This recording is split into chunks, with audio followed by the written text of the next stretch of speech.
Hello and good morning all of you. स्वागत आहे तुमचं मेगाबीट एज्युकेशनच्या यूट्यूब चॅनलवर.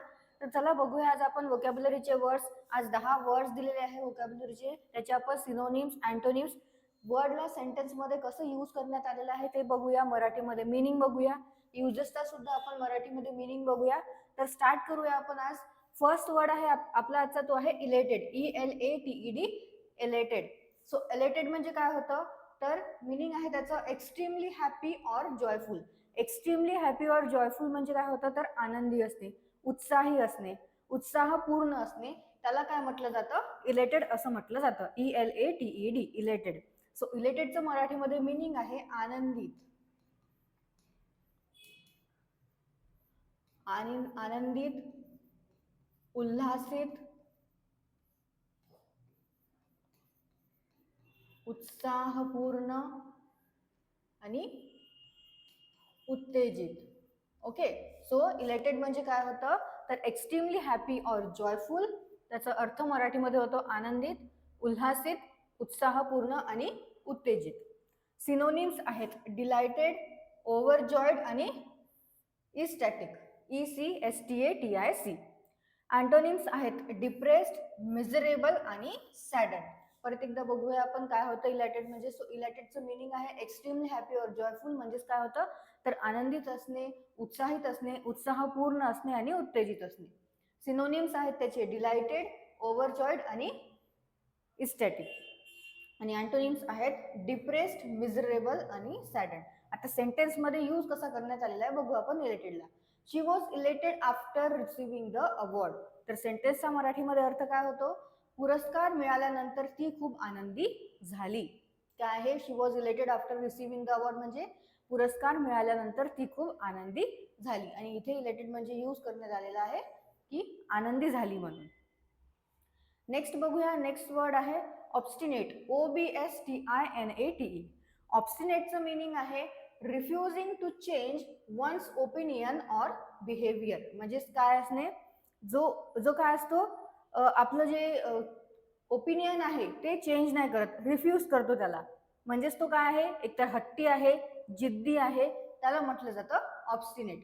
हट्टी असणारा, जिद्दी असणारा, त्याला म्हटलं जातं ऑब्स्टिनेट. सो मराठीमध्ये ऑब्स्टिनेटचा अर्थ काय होतो, जिद्दी,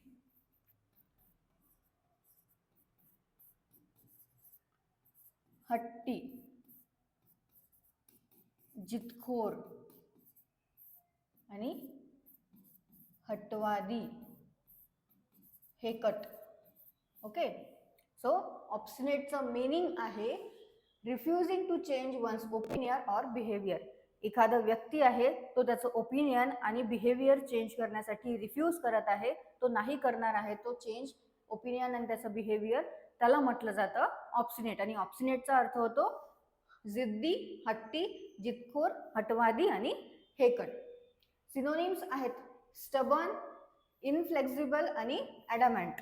आणि अँटोनिम्स आहेत फ्लेक्झिबल, यिल्डिंग आणि कंप्लायंट. ओके. काय आहे सिनोनिम्स आणि अँटोनिम्स ऑब्स्टिनेटचे? सिनोनिम्स आहेत स्टबर्न, इनफ्लेक्झिबल आणि ॲडॅमंट. आणि अँटोनिम्स आहेत फ्लेक्झिबल, यिल्डिंग आणि कंप्लायंट. सेंटेन्समध्ये यूज बघूया आता कसा केलेला आहे. He remained obstinate despite everyone's advice. सेंटेन्सचा मराठीमध्ये अर्थ असा होतो की सर्वांच्या सल्ल्याला न जुमानता, ओके, ही सर्वांच्या सल्ल्याला न जुमानता तो हट्टी राहिला, असा सेंटेन्सचा अर्थ होतो. काय आहे, he remained obstinate despite everyone's advice म्हणजे सर्वांच्या सल्ल्याला न जुमानता तो हट्टी राहिला. ओके. आणि इथे ऑब्स्टिनेट म्हणजे यूज करण्यात आलेला आहे हट्टी म्हणून. नेक्स्ट वर्ड आहे प्रॅग्मॅटिक. PRAGMATIC. प्रॅग्मॅटिकचं मिनिंग आहे dealing with problems in a practical, realistic way. म्हणजेच काय, तर वास्तववादी असणारा. ओके.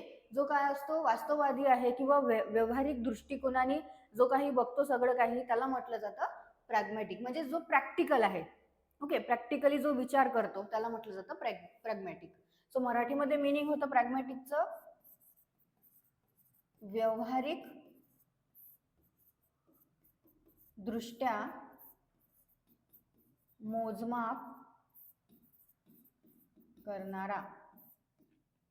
आणखी काय होतं, वास्तववादी, व्यवहारवादी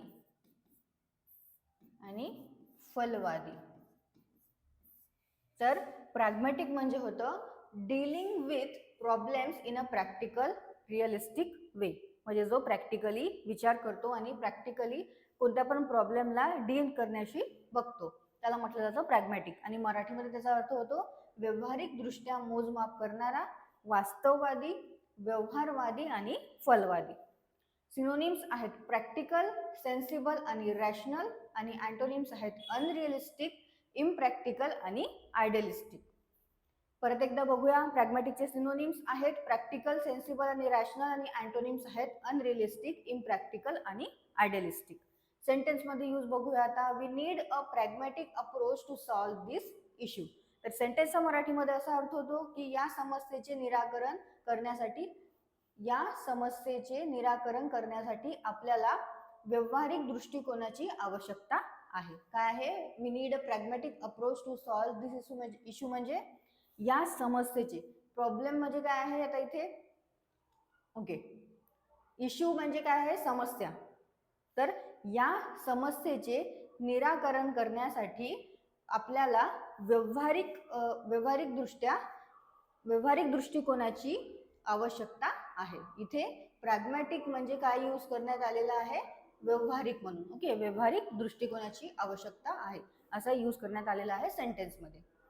नेक्स्ट बघूया वर्ड. नेक्स्ट वर्ड आहे युबिक्विटस. काय आहे वर्ड? युबिक्विटस. UBIQUITOUS, युबिक्विटस. युबिक्विटसचं मिनिंग आहे प्रेझेंट ऑर फाउंड एव्हरीवेअर, म्हणजे जो काय आहे सगळीकडे आढळणारा आहे, सर्वत्र आढळणारा आहे, त्याला म्हटलं जातं युबिक्विटस. तर मराठीमध्ये काय होतं याचा अर्थ? सर्वत्र आढळणारा किंवा सर्वव्यापी सुद्धा आपण त्याला म्हणू शकतो. तर मराठीमध्ये युबिक्विटसचा अर्थ होतो सर्वव्यापी, सर्वत्र असणारा किंवा सर्वत्र आढळणारा.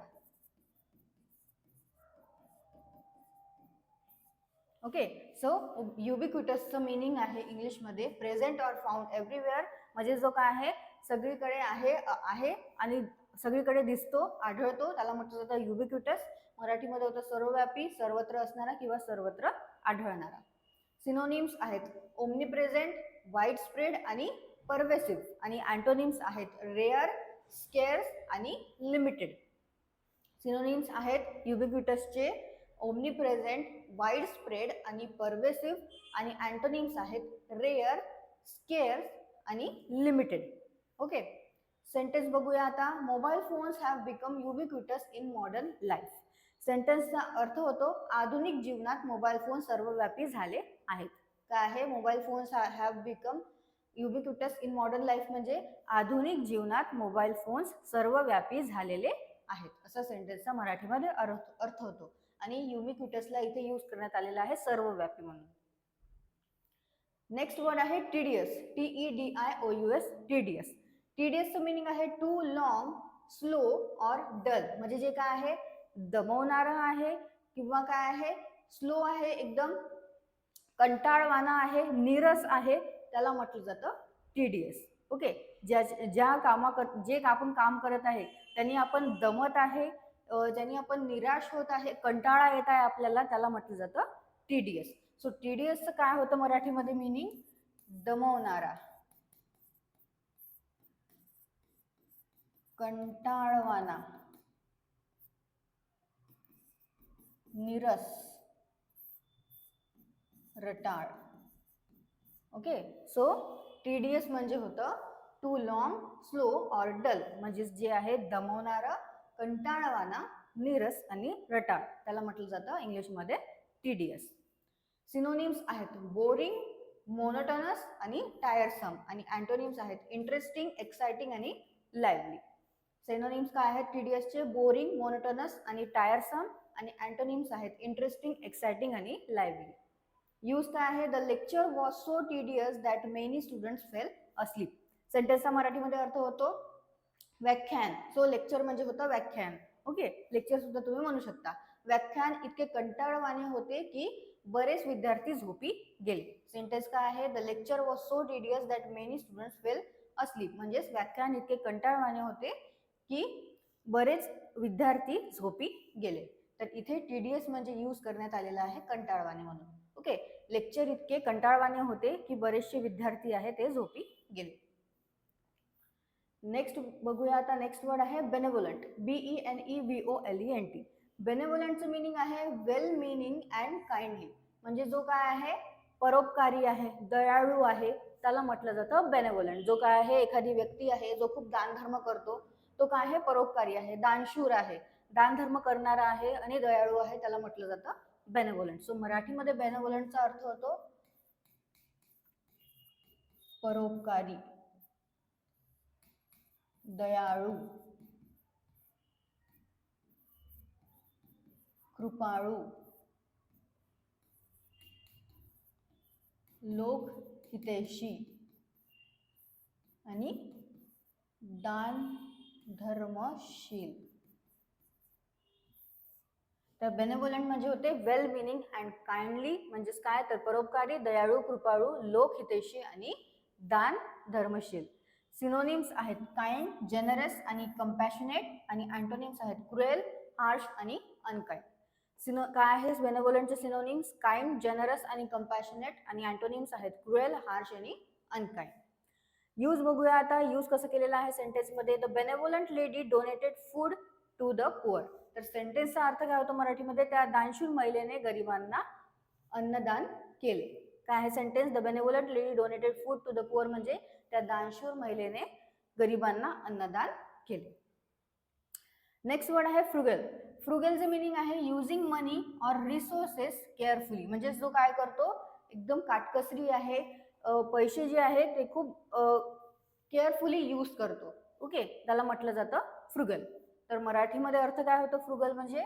काटकसरी, मितव्ययी किंवा साधा.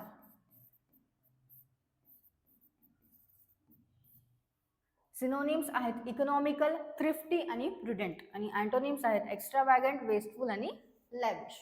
काय आहे फ्रुगल म्हणजे? Using money or resources carefully. म्हणजे जो पैसे खूप काटकसरीने यूज करतो, रिसोर्सेस खूप सांभाळून यूज करतो, त्याला म्हटलं जातं फ्रुगल. जो काय आहे काटकसरी आहे, मितव्ययी आहे किंवा साधा आहे, त्याला म्हटलं जातं फ्रुगल. सिनोनिम्स आहेत इकॉनॉमिकल, थ्रिफ्टी आणि प्रुडेंट. आणि अँटोनिम्स आहेत एक्स्ट्रावॅगंट, वेस्टफुल आणि लॅविश. सेंटेन्स आहे he lives a frugal lifestyle and avoids unnecessary expenses. So सेंटेन्सचा मराठीमध्ये अर्थ आहे तो काटकसरीची जीवनशैली जगतो आणि अनावश्यक खर्च टाळतो. काय आहे sentence? He lives a frugal lifestyle and avoids unnecessary expenses म्हणजे तो काटकसरीची जीवनशैली जगतो आणि अनावश्यक खर्च टाळतो, असा सेंटेन्सचा अर्थ होतो. आणि इथे फ्रुगल म्हणजे यूज करण्यात आलेला आहे काटकसर म्हणून. नेक्स्ट वर्ड आहे कॅन्डिड. कॅन्डिडचं मिनिंग आहे ट्रुथफुल अँड स्ट्रेट फॉरवर्ड. जो काय आहे स्वतःच्या मनातलं जो सांगतो त्याला म्हटलं जातं कॅन्डिड. किंवा मनापासून बोलणारा जो असतो त्याला सुद्धा म्हटलं जातं कॅन्डिड. जो स्पष्ट बोलतो त्याला सुद्धा कॅन्डिड असं म्हटलं जातं. सो कॅन्डिड म्हणजे काय होते मराठीमध्ये? जो स्पष्ट बोलतो, मनातलं बोलतो किंवा मनापासून बोलतो त्याला असं म्हटलं जातं कॅन्डिड. सो मराठीमध्ये काय होतं कॅन्डिड म्हणजे? स्वतःच्या मनातले सांगणारा किंवा मनापासून बोलणारा, स्पष्ट बोलणारा किंवा जो स्पष्ट आहे तो, प्रांजळ आहे किंवा मन मोकळा आहे किंवा दिलखुलास आहे.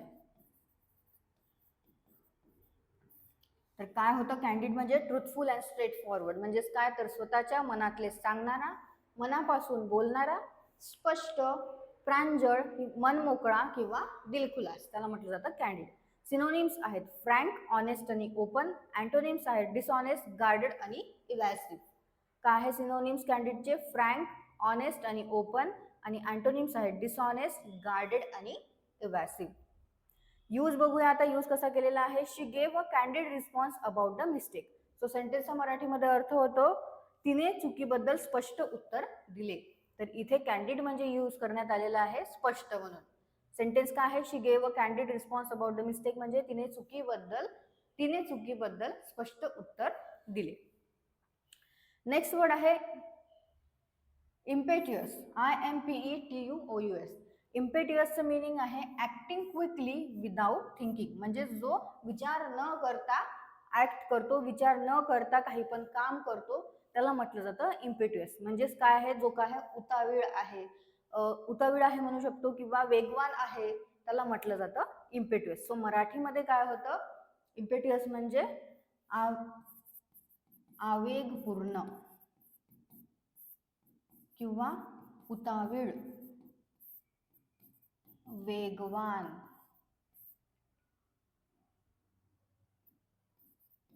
जलद गतीचा किंवा एकदम कामाला हात घालणारा. तर काय होतं इम्पेट्युअस म्हणजे ऍक्टिंग क्विकली विदाउट थिंकिंग. म्हणजे जो विचार न करता लगेच कामाला लागतो त्याला म्हटलं जातं इम्पेट्युअस. म्हणजे जो काय आवेगपूर्ण आहे, उतावीळ आहे, वेगवान आहे, जलद गतीचा आहे, एकदम कामाला हात घालणारा जो आहे त्याला म्हटलं जातं इम्पेट्युअस. सिनोनिम्स आहेत इम्पल्सिव्ह, रेकलेस आणि हेस्टी. आणि अँटोनिम्स आहेत कॉशियस, केअरफुल आणि थॉटफुल. काय आहे सिनोनिम्स इम्पेट्युअसचे? सिनोनिम्स आहेत इम्पल्सिव्ह, रेकलेस आणि हेस्टी. आणि अँटोनिम्स आहेत कॉशियस, केअरफुल आणि थॉटफुल. सेंटेन्स आहे his impetuous decision caused the company a lot. So सेंटेन्सचा मराठीमध्ये अर्थ आहे त्याच्या अविचारी निर्णयामुळे कंपनीला खूप नुकसान सहन करावे लागले.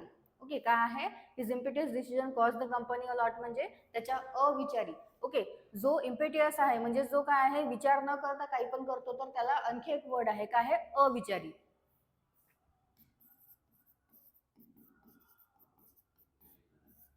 तर त्याच्या अविचारी निर्णयामुळे कंपनीला खूप नुकसान सहन करावे लागले, असं सेंटेन्सचा अर्थ होतो. आणि लास्ट वर्ड आहे मेलँकली. MELANCHOLY, मेलँकली. सो मेलँकलीचं मिनिंग आहे a deep long lasting sadness. म्हणजे जे काय होतं मराठीमध्ये, तर दुःख. कसं दुःख, तर दीर्घकाळ टिकणारं जे दुःख आहे त्याला म्हटलं जातं मेलँकली. खिन्नता आहे किंवा नैराश्य आहे त्याला सुद्धा मेलँकली असं म्हटलं जातं. सो मराठीमध्ये काय होतं, मेलँकली म्हणजे खिन्नता, विषाद, दीर्घकाळ टिकणारे दुःख आणि नैराश्य. सो मेलँकली म्हणजे होतं a deep long lasting sadness, म्हणजेच खिन्नता, विषाद, दीर्घकाळ टिकणारे दुःख आणि नैराश्य. सिनोनिम्स आहेत ग्लूम, सॉरो, डिप्रेशन. आणि अँटोनिम्स आहेत जॉय, चिअरफुलनेस आणि हॅपीनेस. सेंटेन्स आहे a strange melancholy filled the quiet room. So सेंटेन्सचा मराठीमध्ये अर्थ होतो शांत खोलीत एक विचित्र खिन्नता पसरली होती. काय आहे a strange melancholy filled the quiet room म्हणजे शांत खोलीत एक विचित्र खिन्नता पसरली होती. इथे मेलँकली म्हणजे यूज झालेला आहे खिन्नता. ओके, स्ट्रेंज म्हणजे काय होतं, तर विचित्र. ओके, विचित्र मेलँकली पसरली होती म्हणजे विचित्र खिन्नता पसरली होती. तर हे आहेत आपले आजचे वर्ड्स वोकॅब्युलरीचे, जे की 10 वर्ड्स घेतलेले आहे आपण आज. त्याचे सिनोनिम्स, अँटोनिम्स, मराठीमधले मिनिंग परत एकदा तुम्ही वाचून घ्या, नोट डाऊन करत चला जे पण वर्ड झालेले आहे ते. आणि आजचे जे वर्ड्स आहेत त्याचे तुम्ही स्वतःच्या मनाने सुद्धा सेंटेन्सेस तयार करत चला, म्हणजे तुम्हाला कळेल की कोणता सेंटेन्स तुम्ही कुठे फिक्स करू शकता, कसा तुम्ही यूज करू शकता सेंटेन्समध्ये तो वर्ड. ओके, तुम्हाला सेशन आवडलं असेल सेशनला लाईक करा, चॅनलला सबस्क्राईब करा, तुमच्या फ्रेंड्सला शेअर करत चला. All the best all of you and thank you.